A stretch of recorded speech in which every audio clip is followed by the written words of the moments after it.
Here's a short video of me doing a peel on a super single, specifically the 445 50 22.5 X1MET tire from Michelin. Great tire. But this one didn't do so hot here. I couldn't tell you exactly what happened, but it looks like she ran over something, which is super unfortunate because that's a brand new tire with a lot of tread that they had on there. So I'm here to the rescue. As you can see, the brakes were not set, so that did me great struggles after mounting it. Anyhow, it's not that bad when you're dismounting it, having the brakes not set, but preferably when you're mounting it, when you're putting a lot of pressure on the tire, you're gonna want it to be not moving. So something I did notice too was the rear axle was super low. I wasn't sure if the airlines were taking from the rear tires and trying to fill the front left tire. So I asked her if the tires were low or she was just super heavy, and she said that she was loaded with 86,000, and you could definitely see the trailer showing that, because after I had all this done and said, when you see her pull off on the shoulder, I mean, the truck is squatted, the axles look like they're gonna snap on that poor thing, and it took her, I think, about, I want to say 30 to 40 seconds to speed all the way up. But at the end of the day, I'm just talking out of my ass. I don't know shit about what fucking truckers deal with on the daily with weight or what, but I just could tell that it seemed very more heavy than what I usually see. I don't know exactly what this thing can run. Maybe it can run more or less, but I can tell you that it definitely looked like it was overloaded. That's besides the point.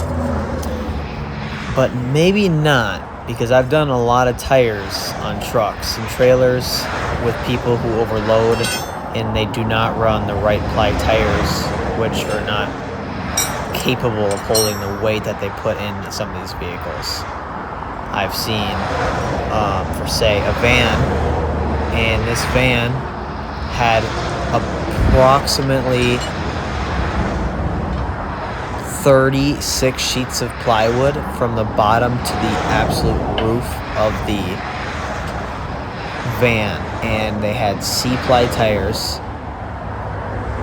and they're not rated for that. So when I got there, they actually blew the tire out, and I put one on, and when you're letting the jack down, it just keeps going and going and going. There's nothing you can really do in the moment besides put it on and hope that it ain't gonna blow again. But a lot of people just don't understand that their tires are, it's not what the vehicle can hold, but it's also what the tires can hold. But most of these truckers are aware of that.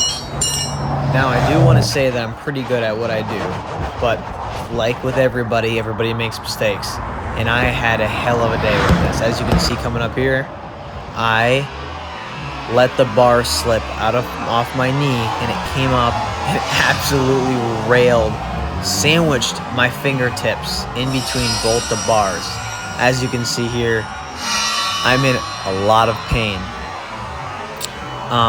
I actually had a service call at around 4 in the morning. So this was, I want to say, at 2:30, around there. And I was just I was tired. I wasn't having the best day. All I wanted to do was go home and shower. Now, as you can see, this is me trying it on the second time too. I was beyond pissed already, and I just wanted to go and get out of here. The problem I had here is that this is a new tire, and I haven't done a lot of super single new tires, as I do more recaps than anything. And this was a lot more stiff, and it was hard to get in this drop center with kicking it and having the bars in your hands, you know? So as you can see what happens when I kicked it earlier, I totally let the bar slip. So this time around, I was just using brute force, and I finally got it. I mean, I don't look pretty, but hell, this ain't no model contest. So, boom, look at that, we got her done. So, yeah, I was pissed getting everything back in the truck, and we're airing this up to get them back on the road here. I don't know. Part of me wants to blame the full moon, as when I got home and had dinner. I don't know how, but I picked up the plate and my hand nicked the stovetop, and I burned my finger as well. So it was just a day. It was a day to get hurt. Also, actually, I had a call after this call, and as I was putting the front right tire back on, I came back up and I hit my head on the fender that stuck out above the wheel. Thanks for watching.